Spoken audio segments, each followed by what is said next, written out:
Avez-vous déjà entendu parler du Lesotho, ce petit pays enclavé au sein de l'Afrique du Sud? Nous l'avons découvert à l'occasion du bicentenaire de la naissance d'Eugène Casalis, missionnaire protestant béarnais né le 21 novembre 1812. À l'origine du Lesotho, il y a une montagne sacrée et une rencontre entre le jeune missionnaire français et un chef de clan, le roi Moshesh.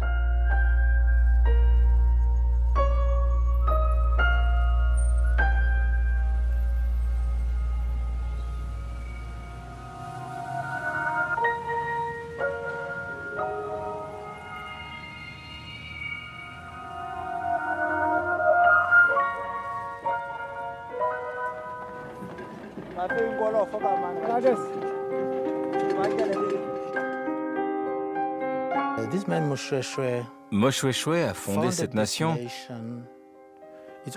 il y a près de 2 siècles. À l'époque, les guerres faisaient rage. Il cherchait une forteresse naturelle, une montagne que les ennemis ne pourraient pas franchir aisément.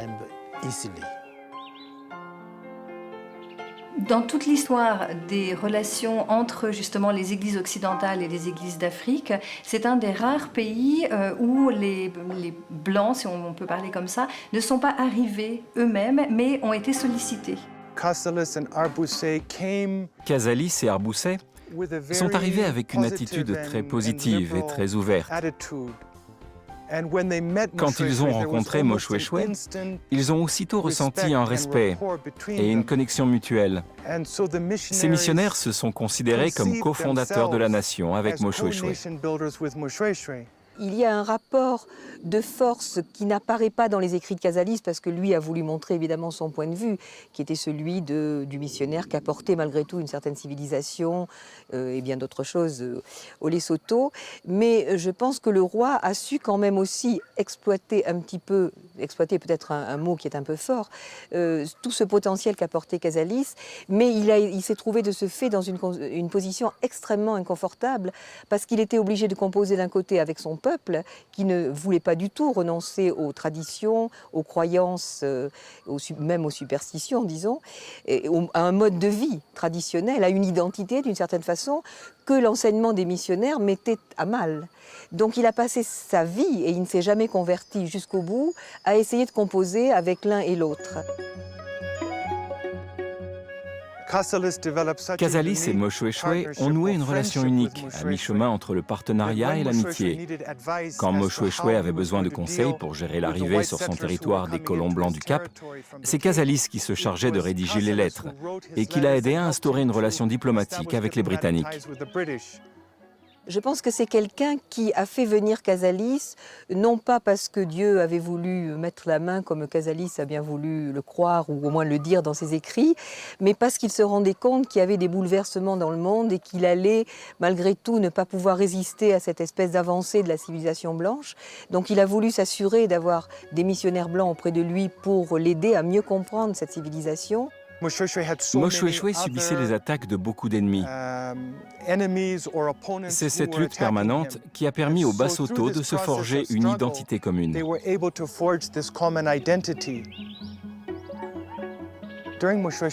Du temps de Moshoeshoe, il n'existait pas de mot pour désigner l'ensemble de ses partisans.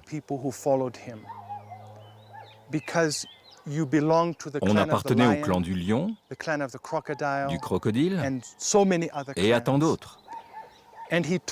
Moshoeshoe s'est emparé du terme Basotho, une appellation péjorative utilisée pour qualifier les habitants de cette région, et l'a transformé en un terme positif. Puis il a déclaré que ses fidèles se nommeraient désormais Basotho.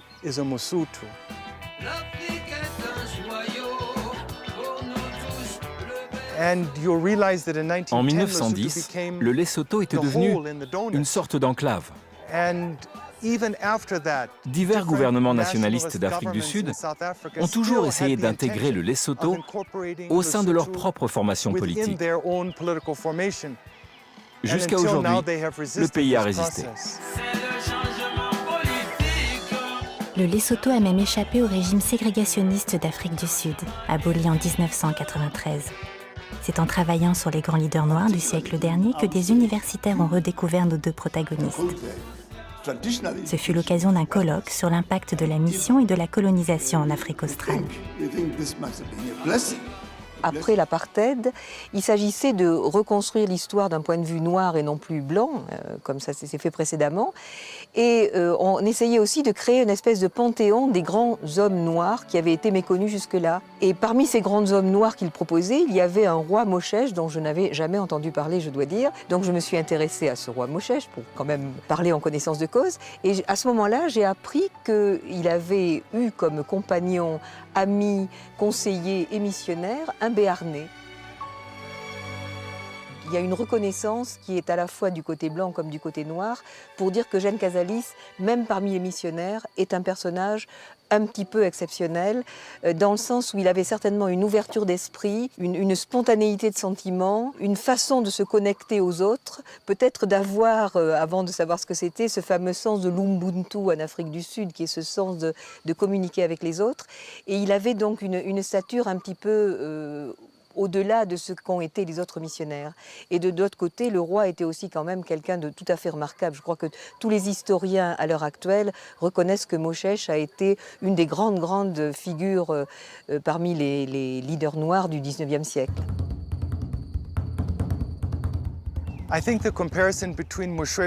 La comparaison entre Moshoeshoe et Mandela a plusieurs dimensions.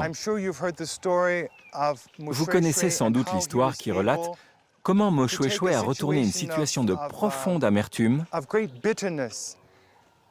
pour servir la réconciliation. Son grand-père avait été dévoré par des cannibales. Quand son peuple livra les responsables, exigeant une vengeance immédiate, Moshoeshoe a refusé. Il a répondu « Ces hommes sont désormais le tombeau de mon grand-père ». Dans la culture locale, il est interdit de profaner les tombes. On est tenu de les honorer. Alors Moshoeshoe a dit « Ces cannibales seront honorés, car ils sont le tombeau de mon grand-père. On leur donnera du bétail et des terres, et ils deviendront comme nous. » D'après moi, Mandela aussi possède cette intuition, cette capacité à transformer une situation de conflit, dans laquelle les gens crient vengeance, en une situation de réconciliation et de guérison. Au Lesotho, certains vont même jusqu'à dire que Mandela est un disciple de Moshoeshoe. J'ignore en revanche ce qu'en penserait l'intéressé.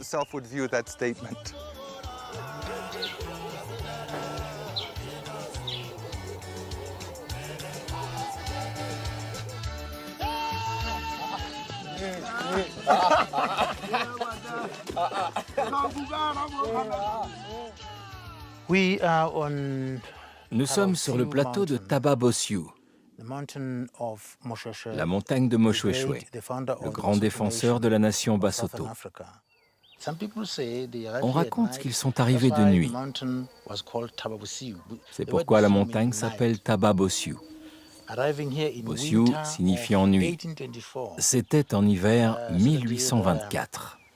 1824. Les pierres qui nous entourent sont des tombes. Celle du vieux chef Moshoeshoe le Grand se trouve juste là.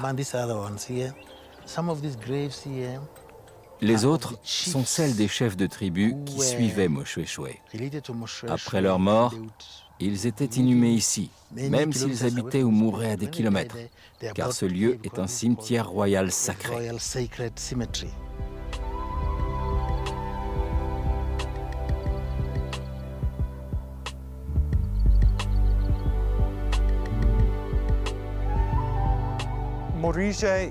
Morija est le siège de l'église protestante du Lesotho.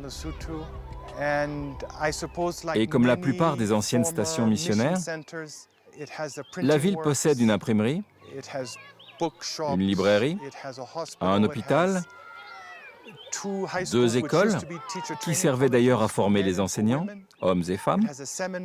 On y trouve également un séminaire, un centre de conférences, un musée, des archives et diverses institutions religieuses.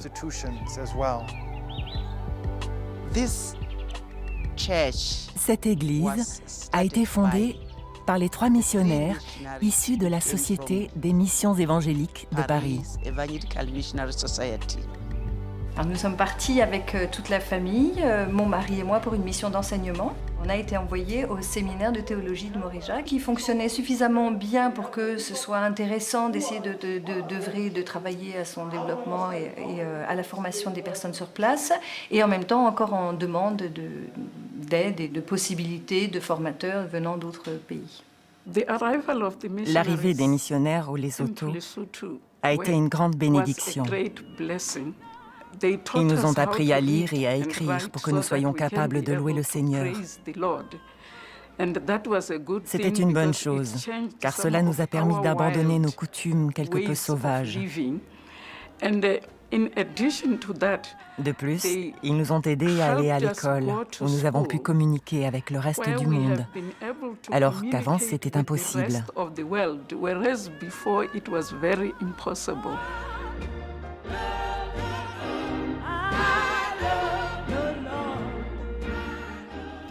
L'Évangile a eu un grand impact sur les habitudes des gens. Le mode de vie, la culture, les traditions ont commencé à changer. Prenez le mariage, avant on pouvait épouser autant de femmes qu'on voulait. Le roi reconnaissait que la polygamie n'avait pas que des avantages. Ça lui apportait des alliances, bien sûr, mais pour la partie plus pratique, qui était que ses femmes s'occupaient de lui, ça ne marchait pas toujours. Parce que certains soirs, donc, il allait voir l'une des femmes pour prendre son repas auprès d'elle, et à ce moment-là, elle lui disait « Ah non, va voir l'autre parce que c'est ta favorite, donc c'est à elle de s'occuper de toi. » Et il disait à Casalis « Il y a des soirs où je ne peux pas manger parce qu'aucune de mes femmes n'accepte de me faire à manger. » Évidemment, les missionnaires poussaient à la monogamie et donc certaines des femmes ont demandé le divorce. Et ce divorce posait des problèmes parce que, d'une part, si elles n'avaient pas d'enfants, il fallait rendre la dot, qui était du bétail, et d'autre part, si le divorce était accepté, elles se retrouvaient sans rien, un petit peu en marge. Alors il avait trouvé un compromis qui était que les femmes qui ne voulaient pas retourner dans leur famille pouvaient rester dans le village en gardant le bétail et avec des champs, parce que ça faisait partie de leur statut. Mais lorsque la saison des moissons est arrivée, lors des 2 premiers divorces, le village a refusé de faire les moissons pour des femmes qui n'étaient plus les femmes du roi. Donc il a fallu que les chrétiens du village se mobilisent, les quelques convertis, pour aller faire les moissons, pour que les femmes puissent continuer à subsister. Donc c'est vrai qu'il y avait tout un système social qui était ébranlé par ces convictions missionnaires. L'éducation a changé la condition féminine. Avant, les femmes travaillaient aux champs ou restaient à la maison pour faire la cuisine et s'occuper de leurs maris et de leurs enfants. J'avais l'impression qu'il y avait plus de femmes dans nos églises que d'hommes, parce que ces derniers, pour la plupart, étaient partis travailler dans les mines.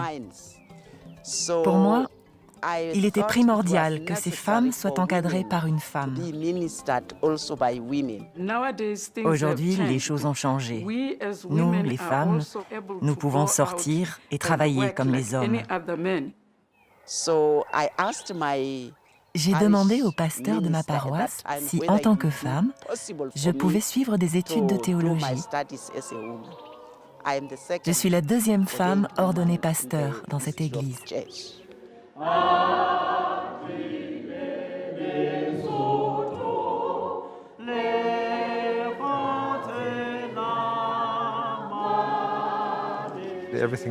À Morija, tout appartient à l'Église.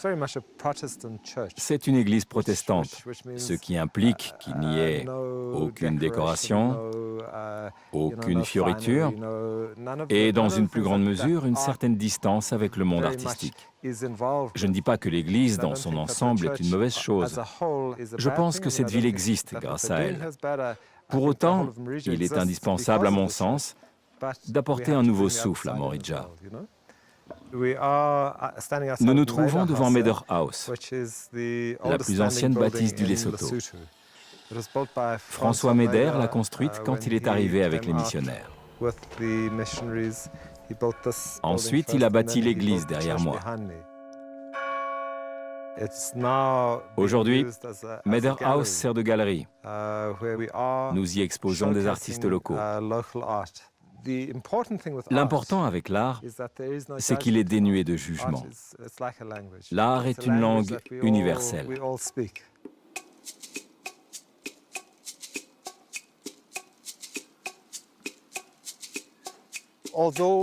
Même si beaucoup de livres sont écrits en Sesotho, notamment grâce à la tradition issue de Morija, cette culture demeure avant tout orale.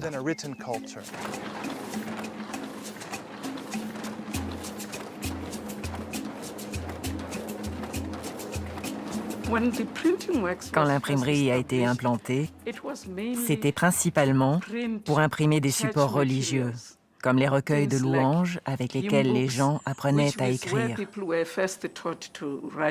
Le père de Moshesh était un personnage qui était très opposé d'entrée aux missionnaires. Alors Moshesh a essayé de lui expliquer le principe de l'écriture, donc la langue maintenant pouvait être écrite. Et le père lui avait dit d'un ton catégorique, « Tu ne feras jamais croire qu'on peut rendre la parole visible ». Peu à peu, l'Église s'est ouverte aux auteurs locaux. Je ne peux pas dire qu'ils n'écrivent que sur leur culture, car avec la télévision, la radio, les médias, ils font partie intégrante du monde qui les entoure. Cependant, en tant qu'imprimerie chrétienne, nous avons des valeurs et une éthique. Nous ne pouvons pas imprimer de livres traitant de pornographie ou des ouvrages qui s'opposent au christianisme, car cela irait à l'encontre de l'éducation et des valeurs transmises par les missionnaires.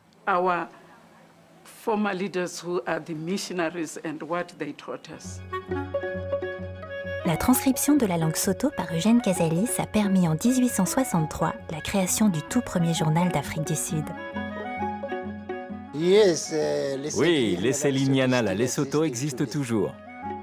Cela signifie « la petite lumière du Lesotho ».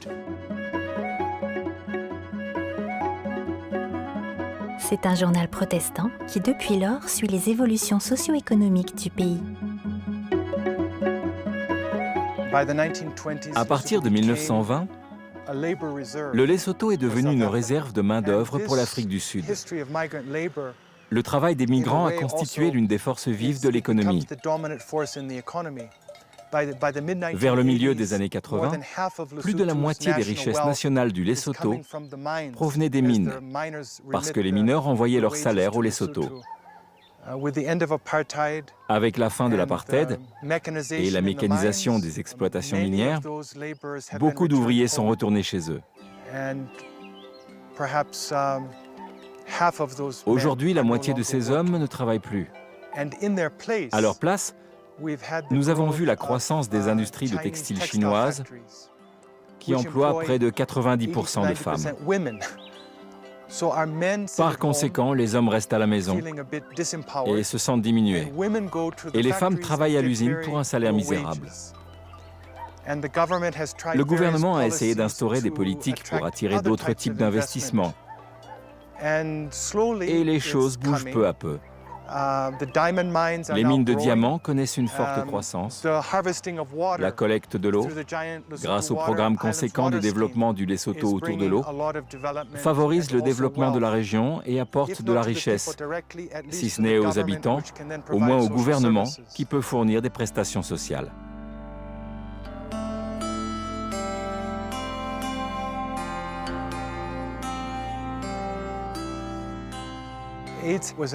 Le sida a profondément traumatisé le pays, car nous ne disposions pas d'antirétroviraux. Quand les gens apprenaient qu'ils étaient séropositifs, ils le prenaient comme une sentence de mort. Et souvent, ils mouraient très vite, simplement parce qu'ils perdaient espoir. Vers 2004-2005, on a commencé à se procurer des médicaments. On raconte qu'au Malawi, On envoyait 2 étudiants suivre la même formation, car on savait que l'un d'eux allait mourir. Nous n'avons pas fait ce choix au Lesotho. L'Église vient en aide aux étudiants dans tous les aspects de leur vie. Les gens se sont rendus compte qu'ils pouvaient repartir de zéro, même en étant atteints du sida. Et aujourd'hui, l'espérance de vie des malades s'est allongée. Certes, ils sont malades, mais ils gèrent leur maladie. Traditionnellement, au Lesotho, on vit dehors. C'est très différent d'un mode de vie européen où nous sommes habitués à tout faire entre 4 murs.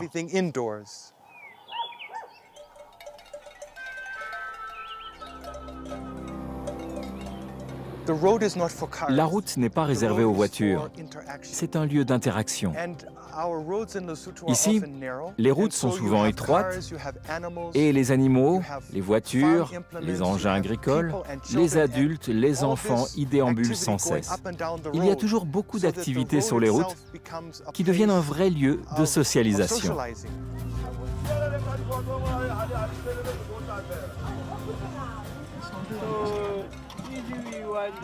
Nous sommes arrivés en 1998. Peu de temps après, il y a eu des difficultés politiques importantes à la suite d'élections et donc tout un mouvement de soulèvement avec un début de guerre civile. Et c'est dans ce contexte-là que ce projet de festival culturel qui était dans l'esprit d'un certain nombre de personnes depuis quelque temps déjà a vraiment mûri parce qu'ils se sont dit, là, il faut faire quelque chose pour l'unité nationale, il faut que les Basotho vivent ensemble comme pays autour de leur fierté, de la fierté de leurs origines et de ce qu'ils partagent, de ce qu'ils ont en commun comme richesse. Il fallait qu'ils puissent l'utiliser, qu'ils prennent appui dessus pour continuer à se construire et pour vendre un peu leur image à l'extérieur et autant que possible développer l'industrie du tourisme dont le Lesotho pourrait largement bénéficier parce que c'est un pays extrêmement intéressant et très, très beau, mais peu connu. D'une part, et d'autre part, pour aussi rétablir les Basotho dans une image d'eux-mêmes qui ne soit pas uniquement celle d'un pays totalement dépendant de l'Afrique du Sud. Le Lesotho connaît depuis les 20 dernières années une vague d'immigration nouvelle. Ainsi, nous redevenons une société explicitement multiethnique, comme nous l'étions du temps de Mo Xuexue.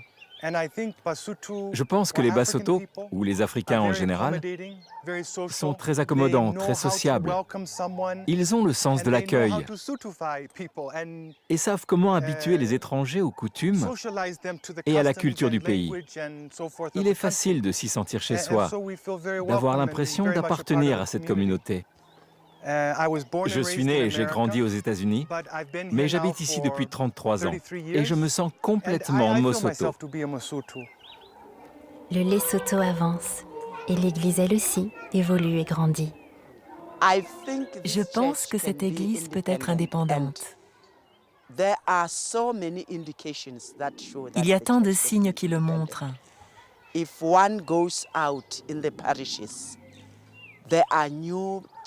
Les paroissiens ont construit de nouvelles églises. Par tous les moyens, ils apportent leur soutien et entretiennent celles qui existaient déjà. Cela prouve vraiment qu'ils font de leur mieux. En dépit des circonstances actuelles difficiles dans nos pays du tiers-monde.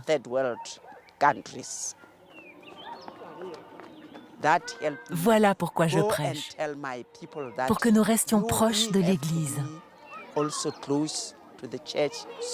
pour que l'héritage laissé par les missionnaires dans notre pays ne disparaisse pas, mais perdure encore et encore.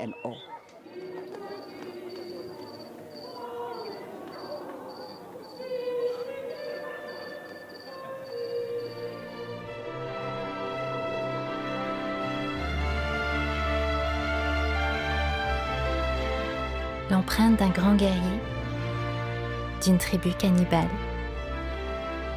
ou de vrais dinosaures. Ce sont quelques-unes des surprises que nous a réservé ce voyage sur les pas de Jeanne Casalis.